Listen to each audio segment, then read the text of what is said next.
നമസ്കാരം, ഞാൻ രഞ്ജിത്ത് കൃഷ്ണൻ. പുതിയ വീഡിയോയിലേക്ക് സ്വാഗതം. കേരളത്തെ ഞെട്ടിച്ച ഒരു വലിയ ഫിനാൻഷ്യൽ ക്രൈമാണ് പോപ്പുലർ ഫിനാൻസ് തട്ടിപ്പ്. ആയിരക്കണക്കിന് സാധാരണക്കാരുടെ സമ്പാദ്യം ഒറ്റയടിക്ക് ഇല്ലാതാക്കിയ ഈ സംഭവം സാമ്പത്തിക സ്ഥാപനങ്ങളെ കണ്ണടച്ച് വിശ്വസിക്കുന്നതിലുള്ള അപകടങ്ങളെക്കുറിച്ച് വലിയ ഓർമ്മപ്പെടുത്തലാണ്. പത്തനംതിട്ട ജില്ലയിലെ ഒരു ചെറിയ ഗ്രാമത്തിൽ നിന്നും തുടങ്ങി കേരളത്തിനകത്തും പുറത്തും നിരവധി ശാഖകളുള്ള ഒരു വലിയ സ്ഥാപനമായി വളർന്ന പോപ്പുലർ ഫിനാൻസ് എങ്ങനെയാണ് തകർന്നടിഞ്ഞതെന്നും നിക്ഷേപകർക്ക് എന്ത് സംഭവിച്ചുവെന്നും നിലവിൽ ഈ കേസിന്റെ സ്ഥിതി എന്താണെന്നും നമുക്ക് നോക്കാം. നമസ്കാരം, പുതിയ വീഡിയോയിലേക്ക് സ്വാഗതം. ഞാൻ രഞ്ജിത്ത് കൃഷ്ണൻ. പോപ്പുലർ ഫിനാൻസ് എന്ന സ്ഥാപനം ആരംഭിക്കുന്നത് 1965-ലാണ്. പത്തനംതിട്ട ജില്ലയിലെ കോന്നിക്ക് സമീപമുള്ള വാകയാറായിരുന്നു ഇതിന്റെ ആസ്ഥാനം. TK ഡാനിയൽ എന്ന വ്യക്തിയാണ് ഈ സ്ഥാപനം തുടങ്ങുന്നത്. അദ്ദേഹം ഒരു ഗവൺമെന്റ് ടീച്ചർ ആയതുകൊണ്ട് അദ്ദേഹത്തിന്റെ സഹോദരന്റെയും മകന്റെയും പേരിലാണ് ബിസിനസ് നടത്തിയത്. തുടക്കത്തിൽ ഒരു ചെറിയ ചിട്ടി ഫണ്ട് സ്ഥാപനമായാണ് ഇത് പ്രവർത്തിച്ചിരുന്നത്. നാട്ടിൻപുറത്തുള്ള സാധാരണക്കാർക്ക് ചെറിയ തുകകളുടെ ചിട്ടിയിൽ ചേർന്ന് സമ്പാദിക്കാനും ആവശ്യാനുസരണം പണം കണ്ടെത്താനും ഇത് ഉപകരിച്ചു. TK ദാനിയലിന്റെ വ്യക്തിബന്ധങ്ങളും സ്ഥാപനത്തോടുള്ള വിശ്വാസ്യതയും കാരണം പോപ്പുലർ ഫിനാൻസ് പതുക്കെ വളർന്നു. നാട്ടുകാർക്കെല്ലാം ഈ സ്ഥാപനം വളരെ പരിചിതമായതുകൊണ്ട് അവരുടെ പണം സുരക്ഷിതമാണെന്ന് അവർ വിശ്വസിച്ചു. വർഷങ്ങൾ കഴിയുന്തോറും സ്ഥാപനം വളർന്നു. ചിറ്റ് ഫണ്ടിൽ നിന്ന് ധനകാര്യ ഇടപാടുകളിലേക്ക് അവർ കടന്നു. TK ഡാനിയലിന് ശേഷം അദ്ദേഹത്തിന്റെ മകൻ തോമസ് ഡാനിയൽ സ്ഥാപനത്തിന്റെ ചുമതല ഏറ്റെടുത്തു. അദ്ദേഹത്തിന്റെ നേതൃത്വത്തിൽ പോപ്പുലർ ഫിനാൻസ് അതിവേഗം വളർന്നു. കേരളത്തിന്റെ വിവിധ ഭാഗങ്ങളിലും തമിഴ്നാട്, കർണാടക, ആന്ധ്രാപ്രദേശ് തുടങ്ങിയ ഇതര സംസ്ഥാനങ്ങളിലും അവർ ശാഖകൾ തുറന്നു. 270-ലധികം ശാഖകൾ പോപ്പുലർ ഫിനാൻസ് ഉണ്ടായിരുന്നതായി പറയപ്പെടുന്നു. ഈ വളർച്ച സാധാരണക്കാരിൽ സ്ഥാപനത്തോടുള്ള വിശ്വാസം വർദ്ധിപ്പിച്ചു. വലിയ പരസ്യങ്ങളോ മാധ്യമ ശ്രദ്ധയോ ഇല്ലാതെ വാമൊഴിയായും വ്യക്തിബന്ധങ്ങളിലൂടെയുമാണ് അവർ പ്രധാനമായും നിക്ഷേപം സ്വീകരിച്ചത്. വിരമിച്ച സർക്കാർ ഉദ്യോഗസ്ഥർ, ബാങ്ക് ജീവനക്കാർ, നാട്ടിലെ പ്രമുഖ വ്യക്തികൾ എന്നിവരെയൊക്കെ ഏജന്റുമാരാക്കിയും ജീവനക്കാരാക്കിയും നിയമിച്ചത് വിശ്വാസം നേടാൻ സഹായിച്ചു.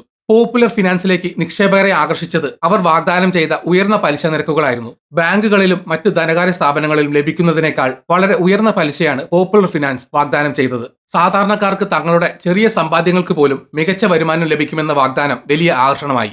പ്രവാസികൾ, പെൻഷൻകാർ, സാധാരണ തൊഴിലാളികൾ, വീട്ടമ്മമാർ തുടങ്ങി സമൂഹത്തിന്റെ നാനാ തുറയിലുള്ളവർ പോപ്പുലർ ഫിനാൻസിൽ പണം നിക്ഷേപിച്ചു. പലരും തങ്ങളുടെ ജീവിതകാലത്തെ മുഴുവൻ സമ്പാദ്യവും മക്കളുടെ വിദ്യാഭ്യാസത്തിനും വിവാഹത്തിനും വേണ്ടിയുള്ള പണവും വാർദ്ധക്യകാലത്തേക്കുള്ള ആശ്രയവുമെല്ലാം ഈ സ്ഥാപനത്തിൽ നിക്ഷേപിച്ചു.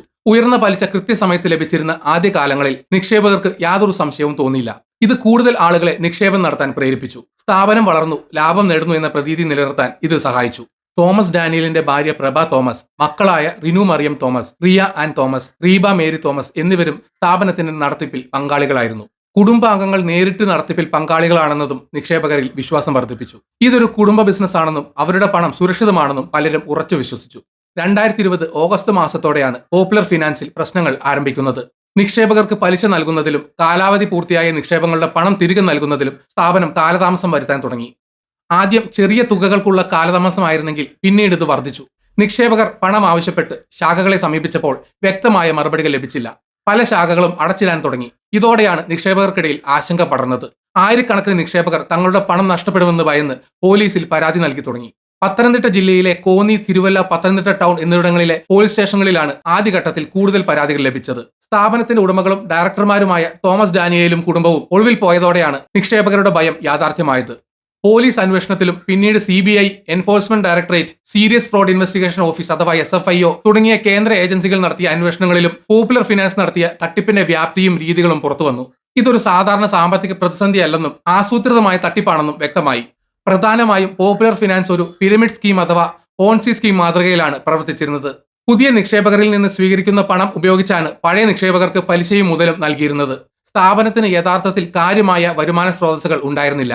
ഉയർന്ന പലിശ വാഗ്ദാനം ചെയ്ത് കൂടുതൽ ആളുകളെ ആകർഷിച്ച് പണം സ്വീകരിക്കുക എന്നതായിരുന്നു പ്രധാന ലക്ഷ്യം.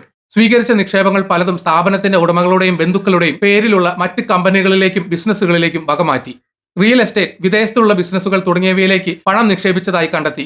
വിദേശത്തേക്ക് പണം കടത്താനായി ഹവാല മാർഗങ്ങൾ ഉപയോഗിച്ചതായും ED കണ്ടെത്തിയിട്ടുണ്ട്.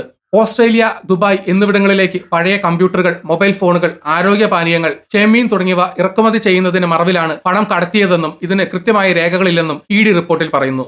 ദുബായിലെ ഒരു കമ്പനിയിൽ 50% ഓഹരി വാങ്ങിയതിനും ഹവാല വഴി പണം നൽകിയതായി കണ്ടെത്തി. പോപ്പുലർ ഫിനാൻസിന് കീഴിൽ നിരവധി ഉപസ്ഥാപനങ്ങളും കമ്പനികളും ഉണ്ടായിരുന്നു. നിക്ഷേപകരിൽ നിന്ന് ഒരു കമ്പനിയുടെ പേരിൽ പണം സ്വീകരിക്കുകയും രസീത് നൽകുകയും ചെയ്യും. എന്നാൽ ഈ പണം മറ്റ് കമ്പനികളിലേക്ക് മാറ്റുകയും ചെയ്യും. ഇത് പണത്തിന്റെ ഉറവിടം കണ്ടെത്തുന്നത് ദുഷ്കരമാക്കി. സ്ഥാപനത്തിന്റെ ശാഖകൾ പലതും വ്യാജമായിരുന്നുവെന്നും ചില അന്വേഷണ റിപ്പോർട്ടുകളിൽ പറയുന്നുണ്ട്. യഥാർത്ഥത്തിൽ പ്രവർത്തിക്കാത്ത ശാഖകളുടെ പേരിൽ പോലും നിക്ഷേപം സ്വീകരിച്ചിരുന്നതായി ആരോപണങ്ങളുണ്ട്. ഏകദേശം 30,000-ലധികം നിക്ഷേപകരിൽ നിന്നായി 1000 കോടി രൂപ മുതൽ 2000 കോടി രൂപ വരെയാണ് പോപ്പുലർ ഫിനാൻസ് തട്ടിയെടുത്തതെന്നാണ് പ്രാഥമിക കണക്കുകൾ. പല നിക്ഷേപകരും ലക്ഷക്കണക്കിന് രൂപയാണ് നഷ്ടപ്പെടുത്തിയത്. ചിലരുടെ നഷ്ടം കോടികൾ വരും. പോപ്പുലർ ഫിനാൻസ് തട്ടിപ്പ് ആയിരക്കണക്കിന് കുടുംബങ്ങളെയാണ് വഴിയാധാരമാക്കിയത്. വിരമിക്കൽ കാലത്തേക്കുള്ള സമ്പാദ്യം നഷ്ടപ്പെട്ടവർ, മക്കളുടെ പഠനത്തിനും വിവാഹത്തിനും പണം സ്വരൂപിച്ചവർ, ചികിത്സാ ആവശ്യങ്ങൾക്കായി കരുതിവെച്ച പണം നഷ്ടപ്പെട്ടവർ, ഇവരെല്ലാം ഈ തട്ടിപ്പിന്റെ ഇരകളാണ്. പലരും തങ്ങളുടെ ഭൂമിയും വീടും വിറ്റും സ്വർണം പണയം വെച്ചുമാണ് പോപ്പുലർ ഫിനാൻസിൽ നിക്ഷേപം നടത്തിയത്. ഉയർന്ന പലിശ ലഭിക്കുമ്പോൾ ഈ നഷ്ടം നികത്താമെന്ന് അവർ കരുതി. എന്നാൽ സ്ഥാപനം തകർന്നപ്പോൾ എല്ലാം നഷ്ടപ്പെട്ടു. പണം തിരികെ ലഭിക്കാതെ വന്നതോടെ പല നിക്ഷേപകരും കടുത്ത മാനസിക സംഘർഷത്തിലായി. ചിലർക്ക് ചികിത്സ പോലും മുടങ്ങി. മറ്റ് ചില സാമ്പത്തിക ആവശ്യങ്ങൾക്കും പണം കണ്ടെത്താൻ കഴിയാതെ അവർ ദുരിതത്തിലായി. പലയിടത്തും നിക്ഷേപകരുടെ കൂട്ടായ്മകൾ രൂപീകരിച്ച് പ്രതിഷേധങ്ങളും നിയമ പോരാട്ടങ്ങളും ആരംഭിച്ചു. നിക്ഷേപകരുടെ പരാതികൾ വ്യാപകമായതോടെ കേരള പോലീസ് അന്വേഷണം ആരംഭിച്ചു. പത്തനംതിട്ട ജില്ലാ പോലീസ് മേധാവി KG സൈമണിന്റെ നേതൃത്വത്തിലുള്ള പ്രത്യേക അന്വേഷണ സംഘമാണ് കേസ് ആദ്യം അന്വേഷിച്ചത്. സ്ഥാപനമുടമ തോമസ് ഡാനിയൽ, ഭാര്യ പ്രഭ തോമസ്, മക്കളായ റിനു മറിയം തോമസ്, റിയ ആൻ തോമസ്, റീബ മേരി തോമസ് എന്നിവർക്കെതിരെ കേസെടുത്തു. ഒളിവിൽ പോയ ഇവരെ പിന്നീട് പിടികൂടി. തോമസ് ഡാനിയലിനെയും മക്കളായ റിനു, റിയ എന്നിവരെയും ഡൽഹിയിൽ നിന്ന് വിദേശത്തേക്ക് കടക്കാൻ ശ്രമിക്കുന്നതിനിടെയാണ് പോലീസ് പിടികൂടിയത്. പ്രിയ തോമസിനെയും റീബയെയും പിന്നീട് അറസ്റ്റ് ചെയ്തു. കേസിന്റെ വ്യാപ്തിയും അന്തർ സംസ്ഥാന അന്താരാഷ്ട്ര ബന്ധങ്ങളും കണക്കിലെടുത്ത് കേസ് CBIക്ക് കൈമാറണമെന്ന് നിക്ഷേപകർ ആവശ്യപ്പെട്ടു. കേരള ഹൈക്കോടതിയും കേസ് CBIക്ക് കൈമാറാൻ നിർദ്ദേശിച്ചു. 2021 ഒക്ടോബറിൽ CBI കേസ് ഏറ്റെടുത്തു. CBI കൂടാതെ ED സീരിയസ് ഫ്രോഡ് ഇൻവെസ്റ്റിഗേഷൻ ഓഫീസും കേസ് അന്വേഷിക്കുന്നുണ്ട്. കള്ളപ്പണം വെളുപ്പിക്കൽ സംബന്ധിച്ചാണ് ED അന്വേഷിക്കുന്നത്. കമ്പനി നിയമങ്ങളുടെ ലംഘനങ്ങളെക്കുറിച്ച് SFIOയും അന്വേഷിക്കുന്നു. അന്വേഷണത്തിന്റെ ഭാഗമായി പോപ്പുലർ ഫിനാൻസിന്റെയും ഉടമകളുടെയും സ്വത്തുക്കൾ കണ്ടുകെട്ടാൻ ED നടപടി തുടങ്ങി. കേരള, തമിഴ്നാട്, കർണാടക, ആന്ധ്രാപ്രദേശ് എന്നിവിടങ്ങളിലായി ഇവർക്ക് ഭൂമി, കെട്ടിടങ്ങൾ, ആഡംബര കാറുകൾ, സ്വർണം തുടങ്ങിയ സ്വത്തുക്കൾ ഉള്ളതായി കണ്ടെത്തി. ഏകദേശം 64 കോടി രൂപയുടെ സ്വത്തുക്കൾ ED കണ്ടുകെട്ടിയതായി റിപ്പോർട്ടുകളുണ്ട്. എന്നാൽ തട്ടിയെടുത്ത തുകയുമായി താരതമ്യം ചെയ്യുമ്പോൾ ഇത് വളരെ ചെറിയ ഒരു അളവാണ്. വിദേശത്തേക്ക് കടത്തിയ പണം തിരികെ കൊണ്ടുവരുന്നത് വലിയ വെല്ലുവിളിയാണ്. കേസിൽ അന്വേഷണം ഇപ്പോഴും പുരോഗമിക്കുകയാണ്. CBIയും EDയും SFIOയും തങ്ങളുടെ അന്വേഷണങ്ങൾ തുടരുന്നു. പ്രധാന പ്രതികളായ തോമസ് ഡാനിയേലും കുടുംബാംഗങ്ങളും അറസ്റ്റിലായി ജയിലിൽ കഴിഞ്ഞിരുന്നു. പിന്നീട് ചിലർക്ക് ജാമ്യം ലഭിച്ചതായും റിപ്പോർട്ടുകളുണ്ട്. കേസിന്റെ വിചാരണ നടപടികൾ ആരംഭിച്ചിട്ടില്ല.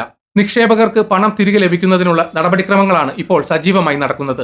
ഇതിനായി കേന്ദ്ര സർക്കാർ കൊണ്ടുവന്ന banning of unregulated deposit schemes act 2019 BUDS act അനുസരിച്ചുള്ള നടപടികൾ പുരോഗമിക്കുന്നു. ഈ നിയമപ്രകാരം ഇത്തരം തട്ടിപ്പു കേസുകൾ കൈകാര്യം ചെയ്യാനായി പ്രത്യേക കോടതികൾ സ്ഥാപിക്കാനും കണ്ടുകെട്ടിയ സ്വത്തുകൾ വിറ്റ് നിക്ഷേപകർക്ക് പണം തിരികെ നൽകാനും വ്യവസ്ഥയുണ്ട്. പോപ്പുലർ ഫിനാൻസ് കേസുകൾ കൈകാര്യം ചെയ്യാനായി കേരള സർക്കാർ ആലപ്പുഴയിൽ ഒരു പ്രത്യേക ബഡ്സ് കോടതി സ്ഥാപിച്ചിട്ടുണ്ട്. 2024 ഓഗസ്റ്റ് 17 മുതലാണ് ഈ കോടതിയുടെ പ്രവർത്തനം ആരംഭിച്ചത്. ഈ കോടതി വഴിയാണ് ഇനി കേസിന്റെ വിചാരണയും സ്വത്ത് കണ്ടുകെട്ടലും നിക്ഷേപകർക്ക് പണം തിരികെ നൽകുന്നതിനുള്ള നടപടികളും നടക്കുക. നിക്ഷേപകർ തങ്ങളുടെ നിക്ഷേപത്തിന്റെ രേഖകൾ സഹിതം നിയമപ്രകാരം രൂപീകരിച്ചിട്ടുള്ള കോമ്പീറ്റന്റ് അതോറിറ്റി മുന്നിൽ ക്ലെയിമുകൾ സമർപ്പിക്കണം. ഈ ക്ലെയിമുകൾ പരിശോധിച്ച ശേഷം യോഗ്യരായ നിക്ഷേപകരുടെ പട്ടിക തയ്യാറാക്കും. കണ്ടുകെട്ടിയ സ്വത്തുക്കൾ ലേലം ചെയ്ത് ലഭിക്കുന്ന പണം ഈ പട്ടികയിലുള്ള നിക്ഷേപകർക്ക് ആനുപാതികമായി വീതിച്ചു നൽകുകയാണ് നിയമപരമായ നടപടി. എന്നാൽ ഈ നടപടിക്രമങ്ങൾ വളരെ സങ്കീർണവും സമയമെടുക്കുന്നതുമാണ്.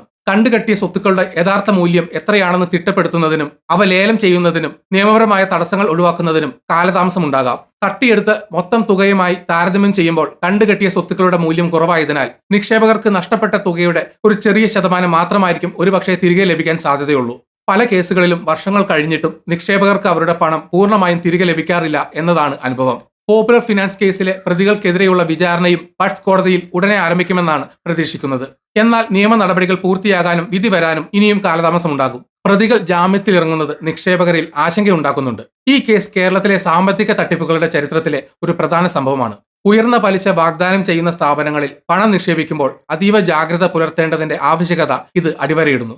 റിസർവ് ബാങ്കിന്റെയോ മറ്റ് അംഗീകൃത ധനകാര്യ സ്ഥാപനങ്ങളുടെയോ നിയന്ത്രണത്തിലല്ലാത്ത സ്ഥാപനങ്ങളിൽ നിക്ഷേപം നടത്തുമ്പോൾ ഉണ്ടാകാവുന്ന അപകടങ്ങളെക്കുറിച്ച് പൊതുജനങ്ങൾ ബോധവാന്മാരായിരിക്കണം. സർക്കാരിന്റെ ഭാഗത്തു നിന്ന് ഇത്തരം തട്ടിപ്പുകൾ തടയുന്നതിനും നിക്ഷേപകരുടെ താൽപര്യങ്ങൾ സംരക്ഷിക്കുന്നതിനും കൂടുതൽ ശക്തമായ നിയമ നടപടികളും നിരീക്ഷണ സംവിധാനങ്ങളും ആവശ്യമാണ്. ബഡ്സ് നിയമം പോലുള്ളവ ഇത്തരം തട്ടിപ്പുകൾക്ക് ഒരു പരിധിവരെ തടയിടാൻ സഹായിക്കുമെങ്കിലും നിയമത്തിലെ പഴുതുകൾ ഉപയോഗിച്ച് തട്ടിപ്പുകൾ ആവർത്തിക്കാനുള്ള സാധ്യതയും നിലനിൽക്കുന്നു. പോപ്പുലർ ഫിനാൻസ് കേസിലെ നിക്ഷേപകർ ഇപ്പോഴും നീതിയും തങ്ങളുടെ പണവും കാത്തിരിക്കുകയാണ്. നിയമ നടപടികൾ വേഗത്തിലാക്കാനും സ്വത്ത് വീണ്ടെടുക്കൽ കാര്യക്ഷമമാക്കാനും സർക്കാരും ബന്ധപ്പെട്ട ഏജൻസികളും കൂടുതൽ ശക്തമായ നടപടികൾ സ്വീകരിക്കേണ്ടതുണ്ട്. ഈ കേസ് മറ്റ് തട്ടിപ്പുകാർക്ക് ഒരു താക്കീതും ഭാവിയിൽ ഇത്തരം സംഭവങ്ങൾ ആവർത്തിക്കാതിരിക്കാനുള്ള പാഠവുമാകണം. ഈ വീഡിയോ ഇവിടെ വെച്ച് നിർത്തുന്നു. നിങ്ങൾക്ക് വീഡിയോ ഇഷ്ടപ്പെട്ടെങ്കിൽ ലൈക്ക് ചെയ്യുക. ചാനൽ സബ്സ്ക്രൈബ് ചെയ്തിട്ടില്ലെങ്കിൽ മറക്കാതെ സബ്സ്ക്രൈബ് ചെയ്യണം. നിങ്ങളുടെ വിലയേറിയ അഭിപ്രായങ്ങൾ കമന്റിൽ രേഖപ്പെടുത്തണം. നോട്ടിഫിക്കേഷൻ ബെൽ ബട്ടൺ അമർത്താൻ മറക്കരുത്. മറ്റൊരു വീഡിയോയുമായി വീണ്ടും കാണാം. ബൈ.